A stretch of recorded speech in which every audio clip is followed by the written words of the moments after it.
first look, this is actually not dust. It may look dusty, but it's not dust.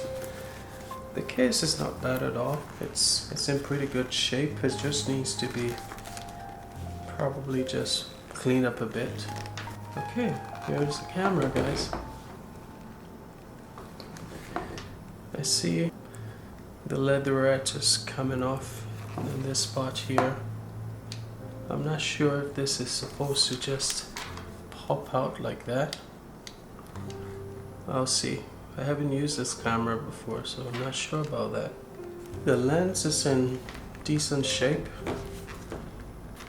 I'm gonna take it out of the case and examine it a bit more closely. So, here is the Kiev camera. I'm a bit bothered by how this thing just keeps falling out. I hope it's not broken. There's a light meter on it. So it's probably one of those light meters that do not require batteries to operate. The bottom of this camera is actually quite nice, I must admit.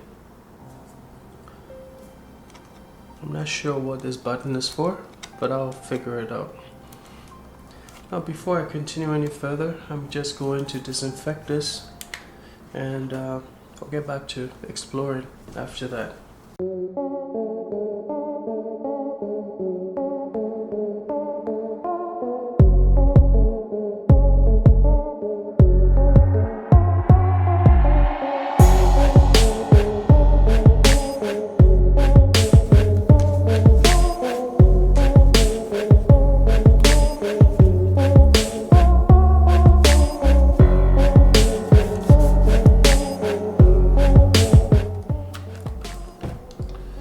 Okay, that looks good.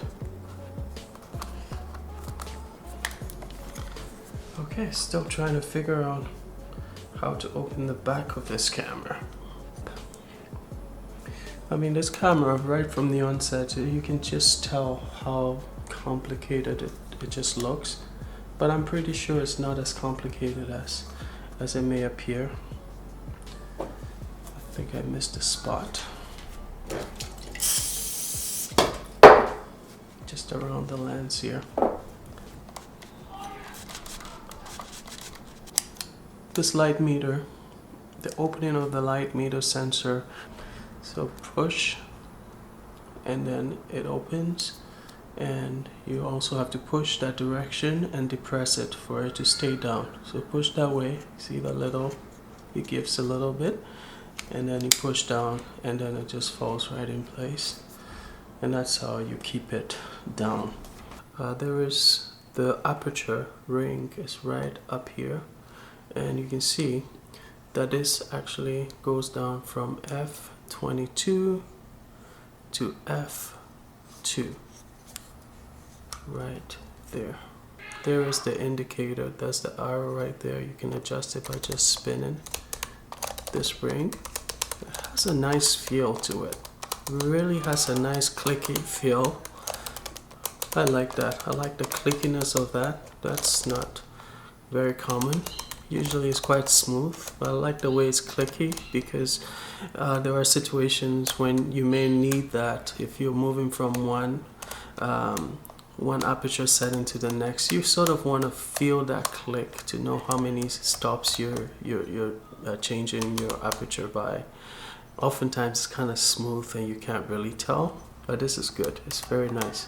And as you move it, you can see the aperture ring literally open and close like that. And the focusing system is actually quite innovative. I did a video on rangefinders, so I'm not going to go into too much detail on rangefinders in this video. But if you're interested, you could check out the link. It's gonna pop up right there. Just check it out, add it to your playlist. All you need to know about rangefinders, okay? But that's pretty cool. And I must say, the focusing system actually feels quite nice. And this is how you focus. You see this dial right up here, and this knob depresses slightly. And when it depresses, you can just depress and spin, and you can see the whole lens system just spin like that. And as it spins, the focusing in the viewfinder changes until it aligns, and then you know whatever you're focusing on is in focus. It feels nice as well. It actually feels quite nice. It feels nice. And now it's right at the end of it. Okay, so the other direction, and you're at the other end. So that's pretty good. And it does quite, I find there's quite a bit of travel between the two extremes, which is really excellent. So you can do some fine focusing work between each slide. That's pretty top notch. That's really top notch. I really like this. Now, needless to say that you could also focus just by moving the entire lens system like that, and it has a nice feel to it as well. When I move it, there's a little bit of resistance, but you can feel the grittiness. It's just a bit gritty, as you not too smooth, not like gliding smooth, but like a bit of like a texture, almost a little texture in the movement, and it feels good. It feels good. Like it feels like you're turning a dial on some old radio or something. That's exactly how it feels. It feels really nice. All right. You could also use the inscriptions on the lens there to do the focusing as well, if you want to do some form of a zone focusing system. When it gets to the one end, it just gets stuck like that, so I think you have to depress this so it can start moving again. Not bad at all. And just like that, I figured out actually how to open the back of this camera, and it's just these two. They both have to be lifted up and spun around. Same here, lift up, spin around, and then this whole system in the back just pulls down, just like that. So it pulls down, and I have an extra spool in there, which is good. And I'm glad to see that the curtain is intact. Beautiful. It looks really nice. Let's see. It works. The shutter actually opens and closes. That's beautiful. Take a good look at this curtain. It's made of some form of rubber material. It looks rubber to me, but it could be metal. Not sure. But it's pretty good looking. Pretty good looking. I'm just gonna disinfect the inside of this camera as well. Careful not to touch the curtain. Remember this, which kept on falling out?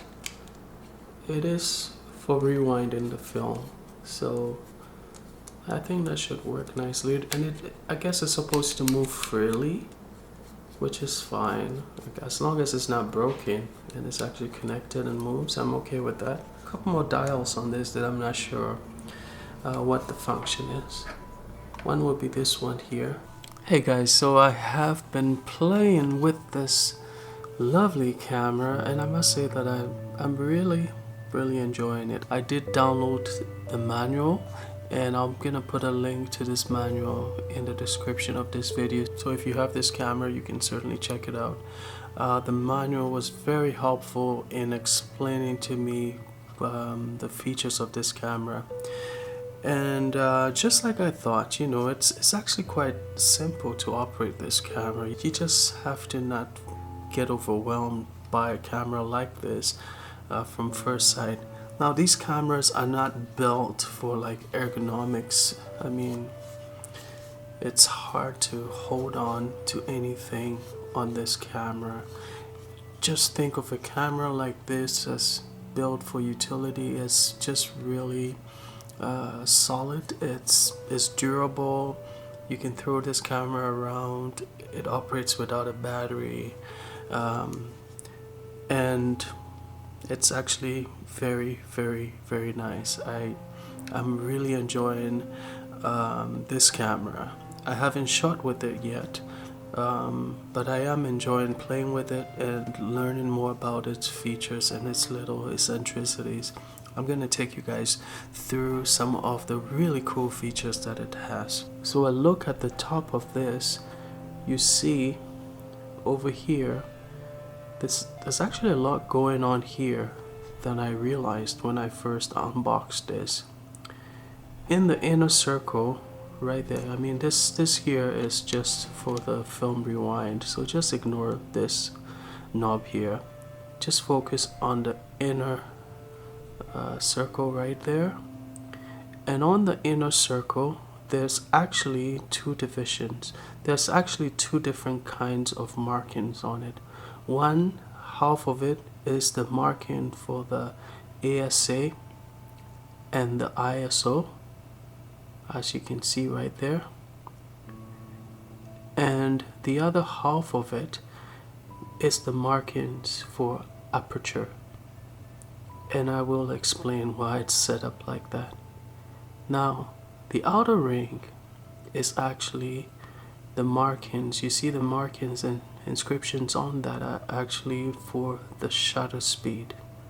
And the way this works is, think of this whole system here, other than the ISO or ASA settings, think of these two rings as connected to the light meter. So if, for example, I open up this light meter sensor to let in some light, now, so I'm gonna try and focus this on the sliding kit that I'm using right here. The idea is that you see this diamond over there. When the indicator is on that diamond, then you have the right exposure. So right now you can see that this is all the way down here. That means that my exposure is actually underexposed. So what I'm gonna do is I'm gonna move this. You see how the light meter just shifted a little bit, and right there, so right there it's on the diamond. And when it's on the diamond, it does give you all the different combinations of shutter speed and aperture that you can use. If I wanted to shoot at 1/25 of a second, I can shoot at f/22. If I wanted to shoot at the fastest shutter speed, then I can shoot this at f/2.8 at the maximum shutter speed, which is 1/1250. But that's just telling you the setting that you should be able to use. It's not actually changing the setting for the camera. To actually do that, you're gonna need this knob here. So this whole thing here is just a light meter to guide you, but it doesn't actually affect the settings of the camera. To do that, this is how you operate this camera. This here is the film advance knob or dial. So I'm gonna turn this, you spin this, and when it clicks, it will click and then stop. Okay, so this shutter is now cocked. I'm gonna fire. Okay, that's how you fire, with this shutter release button right there. If you actually took a good look on this dial here, the bottom portion of it, there are actually inscriptions of shutter speeds on it. And over here, if you see this little dot, there's a little dot there. So the idea is that you lift this up after you've cocked the shutter, only after you've cocked the shutter. Once you know which shutter speed and aperture combination you need to use. Okay, so if, for example, I wanted, my light meter is telling me that I can shoot at, say, 1 over 60 of a second, and or 1/60th of a second, and let's say f11 for example. Okay, what I would do is, after I've cocked the shutter by spinning this dial, I will now pull to lift, and then I can literally now, once you pull to lift, you can spin this freely and drop it off at any shutter speed setting, which is inscribed at the bottom, right? So once you drop it, it shouldn't move anymore. Then it's set. Your shutter speed is actually set. So that's how you set your shutter speed. Okay. To set your aperture, like I said before, all you need to do is use this aperture ring here to set the aperture. And as you set the aperture, you will notice the iris open and close, just like that. So you change the aperture with this ring, and you change the shutter speed with this dial only after you've cocked the shutter. So that's actually very nice. It's very simple. So the really cool thing, guys, is that you can literally shoot this camera as a fully manual camera with an assist from the built-in light meter. The light meter system is separate from the exposure system, which is so cool. And the advantage of this type of light meter is that it doesn't just give you one combination. As compared to other light meters, the more modern light meters, depending on the current aperture, it will tell you the best combination for this current aperture that you have is, say, a shutter speed of 1/250 of a second, right?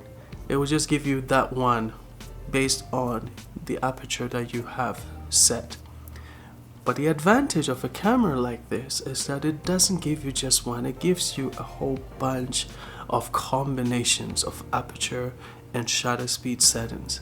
And then you can literally, it's a buffet for you. You can decide, depending on what kind of image you're hoping to achieve, you get to decide and say, well, if I'm trying to blur the image, I want a slower shutter speed. So I'll go for a slower shutter speed combination with a smaller aperture, right? So you have that liberty and you have that freedom to be creative and just come up with incredible images.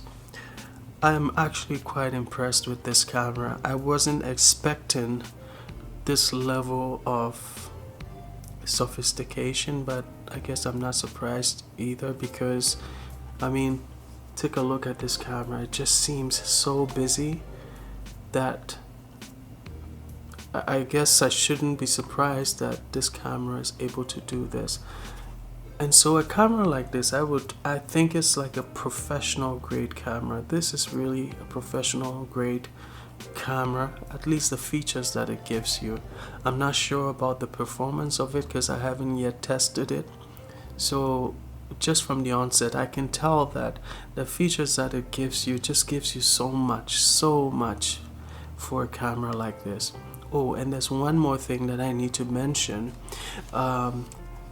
This dial over here, when I first unboxed it, I was actually quite curious as to what it was actually for. As you can see, it's connected to this. It's connected right here. You can move it by yourself. But this is actually the film counter. Okay, so when you do load the film, you will have to reset it to 0. And then every time you cock the shutter and fire, it will actually advance it. This little button here is for film advancing. It's actually connected to those little spokes that the film sits on. It releases them to be able to spin. When you are rewinding the film, it allows you to be able to rewind. So the idea is that you depress it while you rewind. So that's what that is for. I think that this camera is a real gem. It's solid. It's built like a tank, man. It's so solid. It reminds me of this other camera that I have, which is the Fed 2 camera, and that's right here. I did a review of this camera some time ago, and I was raving about how solid it felt and how nice it felt. But I must say that this one here, the Kiev 4, actually feels heavier and a bit more sturdy than this, believe it or not. And but they're both really nice cameras.